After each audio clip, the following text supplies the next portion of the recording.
Good evening दोस्तों, read math channel में आपका स्वागत है। हम लोग कक्षा 8 में पढ़ रहे थे। हमारी जो प्रश्नावली चल रही है 8वीं, तो 8.3 में हम लोग जा चुके थे। अब देखो, राशियों की तुलना इस प्रश्नावली का नाम है। तो देखो 8.3 में फिलहाल क्या दे रखा है, हमारा जो चक्रवर्ती ब्याज, साधारण ब्याज, इसके बारे में इसमें दे रखा है। अब देखो, आपको चक्रवर्ती ब्याज, साधारण ब्याज के बारे में पहले आपको बेसिक बताऊंगा, उसके बाद हमारी प्रश्नावली स्टार्ट करेंगे। क्योंकि यदि आपको सूत्र ही नहीं पता होंगे तो आप लोग प्रश्नों को कैसे कर पाओगे। सबसे पहले देखो, मूलधन का सूत्र क्या होता है। मूलधन, जो मूलधन होता है ना, वो किस में होता है। जैसे मिश्रधन निकालते हैं हम लोग, मिश्रधन क्या होता है, जिसके अंदर मूलधन भी होता है और ब्याज भी होता है। तो यदि मूलधन और ब्याज में से यदि हम लोग ब्याज निकाल दें तो क्या बचेगा, इसमें मिश्रधन बचेगा। या फिर ऐसे कह सकते हैं, ब्याज क्या कहते हैं, मिश्रधन में से मूलधन निकाल दे तो ब्याज बचता है। तो अपने को तो मूलधन का देखो, मिश्रधन में से ब्याज निकालते हैं तो मूलधन प्राप्त होता है। उसके बाद देखो, एक होता है साधारण ब्याज। साधारण ब्याज, साधारण ब्याज होता है, देखो उसके अंदर क्या होता है सूत्र उसका, मूलधन इन गुणा दर गुणा समय बट्टा क्या होता है 100। ये होता है अपने साधारण ब्याज का सूत्र। केवल इससे ब्याज निकलता है और ब्याज में यदि मूलधन को जोड़ देंगे तो मिश्रधन हमें प्राप्त हो जाएगा। इसके बाद ये तो साधारण ब्याज चलता है पहले वाला, और एक चलता है हमारे चक्रवृद्धि ब्याज। चक्रवृद्धि ब्याज, जो चक्रवृद्धि ब्याज होता है वो देखो कैसे मिलता है। सबसे पहले मूलधन होता है, मूलधन उसको गुणा करते हैं किससे, 1 प्लस दर बट्टा कितना 100। 1 प्लस दर बट्टा 100 आ गया। इसके बाद घात में क्या होगा, समय, और माइनस में क्या निकालेंगे, मूलधन। ये हो गया चक्रवृद्धि ब्याज का सूत्र। तो यदि इस मूलधन माइनस वाले मूलधन को मैं यहाँ से अलग कर दूँ तो ये किसका सूत्र हो जाएगा, यही चक्रवृद्धि मिश्रधन का सूत्र हो जाएगा। अब देखो, यदि हम लोग को केवल ब्याज चाहिए या फिर मिश्रधन चाहिए, तो मिश्रधन में क्या करते हैं, मिश्रधन को देखो, इस सूत्र को एक तरीके से लिखता हूँ, जैसे मिश्रधन बराबर क्या होगा, जो मूलधन होता है, जैसे हम लोग किसी को कुछ रुपए उधार देते हैं, वो तो क्या कहलाता है, हमारा मूलधन। और उसमें कुछ साल बाद देने के बाद जैसे ब्याज भी मिलता है ना, उसके साथ ब्याज भी मिलता है और हमारा मूलधन भी मिलता है, तो वो क्या कहलाएगा, मिश्रधन कहलाएगा। ये तो था इस चैप्टर के बारे में। यदि आपको ये सूत्र याद रहेंगे तो आप लोग इसको हल कर पाओगे। देखो, ये सूत्र है ना, थोड़ा मतलब हिंदी में लिखना बार बार लेंदी पड़ता है, थोड़ा लंबा चलता है, इसलिए इसको देखो शॉर्टकट में कैसे लिखते हैं। जैसे ये है ना, इसको जैसे यहाँ पे मुझे क्या मिश्रधन निकालना है, तो ए बराबर मिश्रधन निकालना, तो इसको तो पी मानते हैं, मूलधन को तो पी मानते हैं। उसके बाद में देखो गुणा का निशान, 1 प्लस आर बट्टा कितना 100, और घात में क्या, समय। यदि घात में समय, तो ये क्या आ जाएगा, इसमें मिश्रधन आएगा। और इसी में से यदि मैं पी और निकाल दूँ, यानी पी का अर्थ क्या होता है, मूलधन निकाल दूँ, तो ये क्या आ जाएगा, चक्रवृद्धि ब्याज आ जाएगा। तो चलते हैं, इसी के साथ स्टार्ट करते हैं हमारी प्रश्नावली 8.3 का पहला प्रश्न। हमारा देखो, ये कक्षा 8 की ये हमारी बुक है, प्रश्नावली 8.3। उसका हम लोग एक एक प्रश्न को विस्तार से पढ़ेंगे यहाँ पे बोर्ड पे।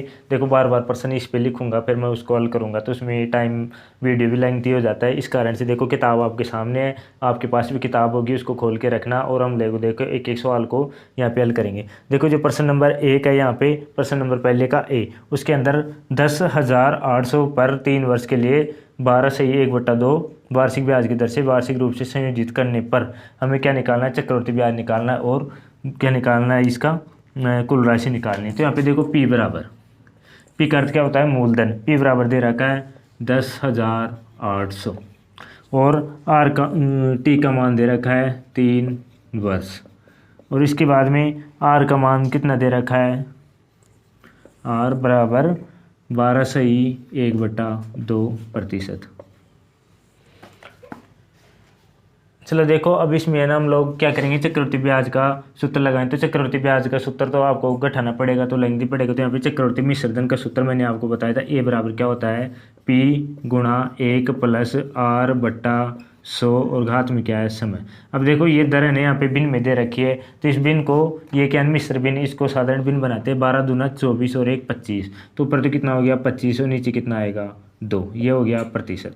अब देखो इसके बाद में इसमें मान रखना है हमें, पी का मान रखना है, टी का रखना है और आर का रखना है। तो पी का मान यहाँ पे कितना दे रखा है 10,800 पी का मान है, और 1 प्लस देखो आर की जगह मैं 25/2 लिखता हूँ, आर की जगह 25/2 लिखता हूँ, तो ऊपर तो कितना आएगा 25 और नीचे कितना 200, क्योंकि 200 है ना, 100 है ना, 2 से गुना होगा 200 हो जाएगा। इसके बाद घात में समय कितना वर्ष दे रखा है 3 वर्ष देखा, उसको ऐसे किसे लिख देते हैं। इसके बाद देखो इसको है ना हल करते हैं, इसको यदि मैं हल करता हूँ तो क्या होगा 225 हो जाएगा, 200 में जुड़ के ये 225/200, और इसकी घात कितनी है 3। अब देखो इसको 3 बार लिखना पड़ेगा, इसको कितनी बार लिखना है 3 बार, 225 बट्टा कितना 200 गुणा 225 बट्टा कितना 200 गुणा 225 बट्टा कितना 200। अब देखो ये सीधा 25 से कट रहा है तो कितना होगा 10,800, तो ऐसे कैसे, और 25 से कट रहा है देखो 25 × 200, 25 नाम 225, यानी ऊपर 9 नीचे कितना 8, फिर ऊपर 9 फिर नीचे कितना 8, और फिर ऊपर 9 नीचे कितना 8, ऐसे इसको काट देंगे। और इसके बाद इसका जैसे ही इसको हल करते हैं हमारा आएगा 15,377.34, 15,377.34। ये क्या आ गया अपना चक्रवर्ती मिश्रधन, यानी कुल ब्याज, कुल कितना आ गया ये आ गया। इसके बाद हमें क्या निकालना है, चक्रवर्ती ब्याज निकालना है। ब्याज निकालना है तो मैंने सूत्र बताया था, इसमें से क्या करेंगे मूलधन को घटा देंगे, यानी 10,800 को इसमें से क्या कर देंगे माइनस कर देंगे। ब्याज बराबर 15,377.34 में क्या घटाना है अपने को 10,800, इसको घटा देंगे। अब देखो 0.34 को तो है ना ऐसे ऐसे पीछे लिख दो। इसके बाद में ये देखो यहाँ पे 7 है तो 7 में से 0 गया तो फिर 7 बच रहा, फिर 7 में 0 गया तो फिर 7 गया। यहाँ पे 3 है ना, 3 यहाँ पे हासिल ले लेंगे इधर, तो 13 में से 8 गया तो यहाँ पे बचेगा 5। तो इसके बाद यहाँ तो 0 है लेकिन यहाँ 4 बच रहा, तो यहाँ कितना बचेगा 4। तो देखो ये कितना आ गया, यह आ गया 4577.34 आ गया ब्याज। तो ये हमारा हो गया पहले का ए। इसके बाद चलते हैं पहले के बी में। जो पहले का बी है वो देखो क्या दे रखा है, यहाँ पे 18,000 रुपये दे रखे हैं। तो यहाँ पे देखो 10,800 था ना, तो इसकी जगह क्या हो जाएगा पी बराबर 18,000 रुपये। ये तो आ गया अपना क्या मूलधन। और इसके बाद देखो टी बराबर क्या आ गया 2 सही 1/2, और दर आ गई 10%, यानी आर बराबर कितना 10%। ये अपनी दर आ गई। इसके बाद देखो अपने को वही सूत्र लिखना है, बार बार सूत्र लिखने की ज़रूरत नहीं है। हम लोगों को क्या करना है, ए बराबर निकालना है कितना 18,000 को किससे गुणा करना है 1 प्लस दर कितनी है 10 बट्टा कितना 100, और घात में कितना है 2.5 वर्ष दे रखा है यहाँ पे, तो इसको मैं ऐसे कैसे लिख रहा हूँ 2 से 1/2। अब देखो इसको है ना अलग अलग करना लिखने को, देखो इसको मैं यहीं पे थोड़ा सा ओरल कर रहा हूँ 18,000 गुणा, देखो इसमें जोड़ते हैं ना 100 एकम 100, 100 प्लस कितना 10, 110 बट्टा कितना 100 आ गया। तो इसको कितनी बार लिखना है 2 से 1/2 को ऐसे कैसे लिखना है, यानी कुल टोटल 2.5 बार लिखना है इसको। तो देखो इसको तरीका बताता हूँ आपको इसका हल करने का। तो 18,000 है, उसको 110/100 तो एक बार पूरा लिख लिया, फिर 110/100 दूसरी बार पूरा लिख लिया, लेकिन यहाँ पे आधा और दे रखा है ना, तो प्रतिशत को आधा कर दो, यानी ये 10 था ना, तो इसमें मैं लिख देता हूँ यहाँ पे 105 बट्टा कितना 100, ऐसे इसको लिख देंगे। इसको हल करने के बाद में देखो मैं इसको हल करता हूँ। सबसे पहले तो मैं यहाँ पे 0 काट रहा हूँ, 1 0 फिर 1 0 फिर नीचे वाली 2 0 से ये 2 0 फिर 1 0 से ये 0। अब इसके बाद में क्या बच रहा है यहाँ पे 18 गुणा 11 गुणा 11 गुणा 105, और नीचे केवल कितना बच रहा है 10 बच रहा है। तो देखो इसको हम लोग हल करते हैं, इसको यदि गुणा करेंगे तो अपना आएगा 22,869, 22,869 रुपये। आप लोग इसको हल करके देखेंगे तो इतना इसका आंसर आएगा। उसके बाद देखो आपको बता दूं मैं, ये तो क्या आ गया अपना मिश्रधन आ गया, तो हमें क्या निकालना है, यानी कुल राशि तो क्या आ गई 22,869, यानी ए बराबर कितना 22,869।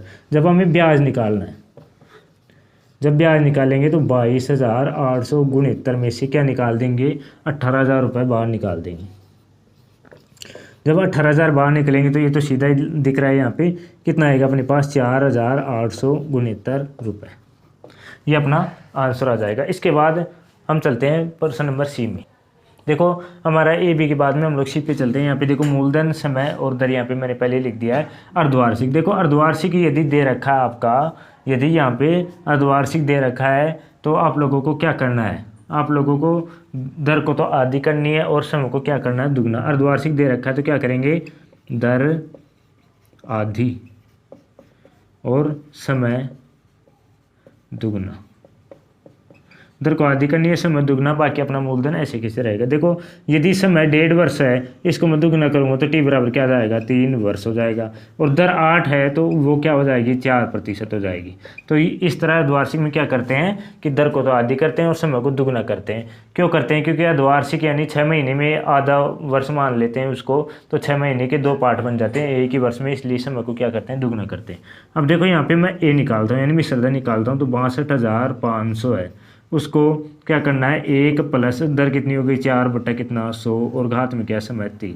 तो ये कितना हो जाएगा, 62,500 गुणा 104 बटा कितना 100 घात में क्या आएगा 3। इसके बाद देखो मैं इसको खुला मतलब अलग अलग करके लिख रहा हूँ, 62,500 गुणा 104 बटा 100 गुणा 104 बटा 100 गुणा 104 बटा 100। अब देखो ये है ना 4 से कट रहे हैं, यानी 4 से काटेंगे तो नीचे 25 आएगा और ऊपर क्या आएगा 26 आएगा। तो क्या इसको मैं काट रहा हूँ यहाँ पे 62,500 गुणा ऊपर तो कितना 26, नीचे कितना 25, फिर ऊपर कितना 26 और नीचे कितना 25 और फिर ऊपर कितना 26 और नीचे कितना 25। जब इसको हम लोग हल करते हैं, जब इसको आपस में गुणा करेंगे तो यहाँ पे आएंगे 17,304, 17,304 रुपये। इनको हल करने पर इसका आंसर ये आएगा, यानी अपने पास मिश्र धन आएगा, यानी ब्याज को मूलधन को मिला के 17,304 रुपये आएंगे। और हमने हमारा मूलधन क्या था 62,500, तो यहाँ पे ब्याज निकालते हैं। ब्याज बराबर 17,304 में क्या निकालना है, 62,500। 62,500 निकालना है तो देखो 0,4 तो ऐसे कैसे। उसके बाद 13 में से मैं 5 निकालूंगा तो यहाँ पे क्या बचेगा 8 बचेगा। और यहाँ पे 9 में से मैं 6 निकाल रहा हूँ तो 3 बचेगा। तो 3800 क्या आएगा, 3804 रुपये अपना क्या आएगा, ब्याज आएगा। यहाँ पे देखो 5 अच्छा 2 अच्छे, इसमें क्या आएगा 7 आएगा, 7804 रुपये इसका क्या आ गया, ब्याज आ गया। क्योंकि हमने देखो हासिल ली थी तो 10 में से 1 इधर गया 9 और 9 में से 2 जाता है तो क्या आएगा 7 बचेगा। तो 7804 रुपये अपना क्या आ गया, यहाँ पे ब्याज आ गया। इसके बाद चलते हैं डी नंबर पे। 8,000 रुपये में वही देखो उसमें क्या दे रखा है, तो अपने क्या करनी, दर को आधी करनी है, समय को दुगना करना। तो समय दुगना करूँगा तो यहाँ पे कितना हो जाएगा, 2 वर्ष हो जाएगा। अब देखो दर है ना आधी करने पर क्या देखो पॉइंटों में आ रहे हैं, तो पॉइंटों में क्या कैलकुलेशन थोड़ा आपको करने में कठिनाई आएगी। तो यहाँ पर मैं 9/2 लिख देता हूँ, आधी हो गई दर। इसके बाद हमारे सूत्र में इसका मान रखते हैं, तो ए बराबर पी का मान कितना है 8,000 रुपये। और इसको देखो 2 वर्ष का टाइम है तो मैं अभी लिख रहा हूँ 1 प्लस आर का मान रख रहा हूँ, ऊपर तो 9 आएगा और नीचे ये 100 से गुणा करके क्या हो जाएगा, ये हो जाएगा 200। और समय कितना है 2 वर्ष है ना, 2 वर्ष लिख दिया मैंने यहाँ पे। अब देखो क्या हो रहता है 8,000 और इसको गुणा करना है 209/200 गुणा 209 बटा कितना 200।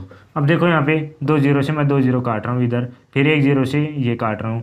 इसके बाद ये 2 से कटेगा 4 बार, फिर 4 भी 2 से कटेगा तो ये कट के कितना आ जाएगा, इसको मैं हल कर रहा हूँ। ये 2 कितनी बार 4 बार कट गया तो यहाँ पे कितना बचे 4 बचेगा केवल, और 209 गुणा 209 और यहाँ पे कितना बच रहा है 20। और 20 को भी ये कितनी बार कट रहा है 5 बार कट रहा है, तो क्या बचेगा ऊपर 209 गुणा 209 और बट्टा कितना बच रहा है 5। अब देखो इसको जब हम लोग कैलकुलेशन करेंगे, इसको आपस में गुणा करते हैं तो संख्या आएगी अपनी पॉइंटों के अंदर, क्योंकि 5 का भाग इसमें जाता नहीं है, तो ये आएगा 8736.20, 8736.20 रुपये अपना क्या आएगा, आंसर आएगा ए बराबर। ये तो आ गया 8736.20 रुपये अपना मिश्रधन आ गया। तो अपने को क्या निकालना है, ब्याज निकाल। तो ब्याज देखो इसमें से मैं 8,000 घटा दूंगा तो क्या बचेगा 736.20। तो ब्याज बराबर 736.20 रुपये। तो ये अपना हो गया प्रश्न नंबर सी और डी। इसके बाद देखो ई वाला है ना, बिल्कुल अद्वार से किया है और बिल्कुल ईजी है, आपको करना है। तो मैं चलता हूँ प्रश्न नंबर 2 पे। देखो प्रश्न नंबर 2 है, देखो कमला ने एक स्कूटर खरीदने के लिए किसी बैंक से कितने 26,400 रुपये, यानी मूलधन तो क्या हो गया अपना पी बराबर क्या मानेंगे 26,400 रुपये, यानी ये तो क्या हो गया मूलधन। और आर बराबर कितना दे रखा है 15%। तो देखो 15% वार्षिक दर से उधार लिया, जबकि ब्याज वार्षिक संयोजित होना है 2 वर्ष और 4 महीने के अंत में उधार चुकता करने के लिए कितनी राशि भुगतान करनी पड़ेगी। देखो टी बराबर कितना दे रखा है 2 वर्ष और 4 महीने, ये हो गया अपना। अब इसके बाद देखो 2 वर्ष के लिए अपने को निक संकेत दे रखा है, वार्षिक संयोजित करते हुए 2 वर्ष के लिए ए ज्ञात कीजिए और दूसरे वर्ष की कुल राशि पर 4/12 का साधारण ब्याज ज्ञात कीजिए। अब देखो ये तो संकेत दे रखा है, लेकिन हम लोग अपने हिसाब से भी कर लेते हैं इसको। 2 वर्ष 4 महीने, इसको मैं पहले क्या करता हूँ वर्ष बनाता हूँ। 4 महीने को जब वर्ष बनाएंगे तो इसमें किसका भाग दूंगा 12 का भाग दूंगा ना, तो कितना आएगा ये 1/3, कितना बचा वर्ष, कितना बचा 2 सही 1/3, यानी अब ये अपना हिस्सा हो गया इसका। अब देखो इसके बाद है ना, मैं क्या करता हूँ इसमें ये 26,000, ये मूलधन यहाँ पे ए बराबर 26,400। इसके बाद क्या करना है अपने को 15% ब्याज है ना 1 + 15/100 और टाइम कितना है 2 सही 1/3। अब देखो इसके बाद में मैं यहाँ पे इसको हल कर रहा हूँ, ये तो कितना हो जाएगा 100 प्लस यानी 15, 115/100 हो जाएगा, तो 26,400 गुणा 115/100। देखो 2 वर्ष तो पूरा है ना, तो 2 बार लिख रहा हूँ इसको 115/100, 2 बार पूरा लिख दिया। अब देखो ये 15% है और 15 में देखो तीसरा हिस्सा ही चाहिए अपने को, यानी 15 में 3 का भाग दूंगा कितना आएगा 5 आएगा ना, तो यहाँ पे लिख दूंगा 105/100, क्योंकि पूरी 15% तो लगाए नहीं, क्योंकि पूरा साल थोड़ी चल रहा है, केवल 4 महीने चल रहे हैं ना, तो 4 महीना 1 वर्ष का कौन सा हिस्सा होता है तीसरा हिस्सा होता है, इसलिए मैंने दर में किसका भाग दे दिया 3 का भाग दे दिया, तो ये अपना वो आ गया। अब इसके बाद में देखो हम लोग है ना इसको हल करते हैं, जब इसका कैलकुलेशन निकालेंगे तो अपना आंसर आएगा 36,659.70, 36,659.70 रुपये। ये अपना क्या आएगा मिश्रधन आएगा, ये 36,659.70 रुपये अपना मिश्रधन आ गया। अब देखो अपने को ब्याज निकालना है, तो ब्याज देखो 26,400 इसमें से मैं गठन, लेकिन ब्याज हमें निकालना ही नहीं है इसके अंदर, हमें तो ये पूछ रहा है देखो उसे अंत में उधार चुकता करने के लिए कितनी राशि का भुगतान करना पड़ेगा। तो इसमें हम लोग लिख देंगे कि इसे 36,000 क्या नाम दे रखा है यहाँ पे कमला को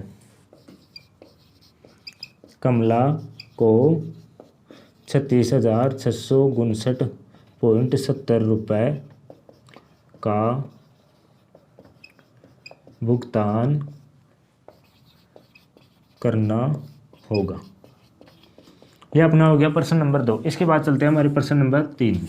प्रश्न नंबर 3 देखो क्या देखा है, फेबिना ने 12,500 रुपये, यानी मिश्रधन अपना मूलधन क्या आ गया 12,500 रुपये, ये तो क्या हो गया अपना मूलधन। तो इसके बाद में 3 वर्ष के लिए 12% ब्याज की दर से साधारण ब्याज पर उधार लिए। तो देखो 3 वर्ष, तो टी बराबर कितना 3 वर्ष और पी बराबर आर बराबर कितना 3 वर्ष और आर बराबर है 12%।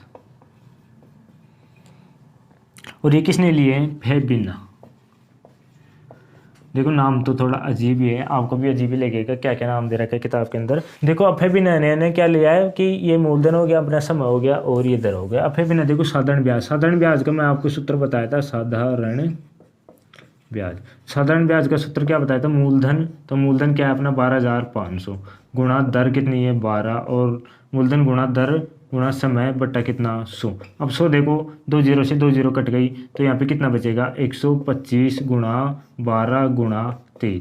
देखो इनको हम लोग गुणा करेंगे, 125 को 12 से गुणा करना है और फिर 3 को गुणा करना है, तो अपना आंसर क्या आएगा देखो गुणा करते हैं। 125 को थोड़ा सा और हल कर लेता हूँ, 125 गुणा 36, ये हल हो गया। अब इसको हम लोग गुणा करते हैं, हम लोग 36 से गुणा करते हैं तो यहाँ पे आएंगे 4500 रुपये। ये तो क्या आ गया केवल ब्याज आ गया फेबिना का। इसके बाद देखो हम लोग प्रश्न को पढ़ते हैं आगे क्या दे रखा है, आगे नाम दे रखा है, क्या नाम दे रखा है यहाँ पे राधा। तो अगला नाम क्या है, राधा। और राधा ने देखो ये इतनी राशि है 12,500 और चक्रवर्ती ब्याज की दर से लिया है राधा ने, और दर कितनी है यहाँ पे 10%। तो यहाँ पे 10% मैं निकालता हूँ चक्रवर्ती ब्याज। देखो राधा का निकालते हैं सबसे पहले 12,500 गुणा 1 प्लस 10% से लिया उसने और 100, और समय भी उतना ही है राधा का भी 3 वर्ष का। तो यहाँ पे देखो 12,500 गुणा 110 बट्टा कितना हो जाएगा 100। अब देखो और इसकी घात कितनी है 3, 1 0 से मैं 1 0 यहाँ पे काट रहा हूँ यानी 11/10 बच रहा है। तो इसके बाद देखो 125 0 0 यानी 12,500, उसको 11/10 गुणा 11/10 गुणा 11/10 इस निबार लिख देंगे। इसके बाद हम लोग इसको हल करेंगे 16,637.50।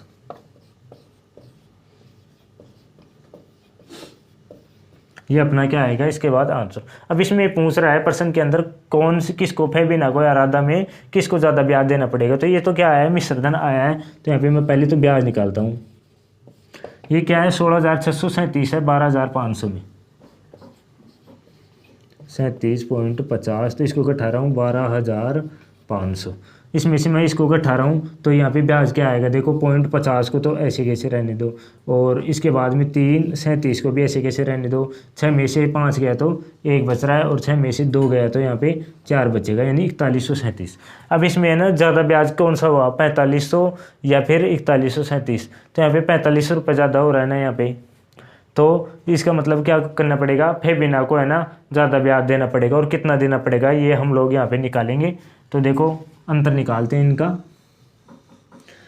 4100-4500 में से मैं यहाँ पे हल करके देख रहा हूँ इसको 4137.50।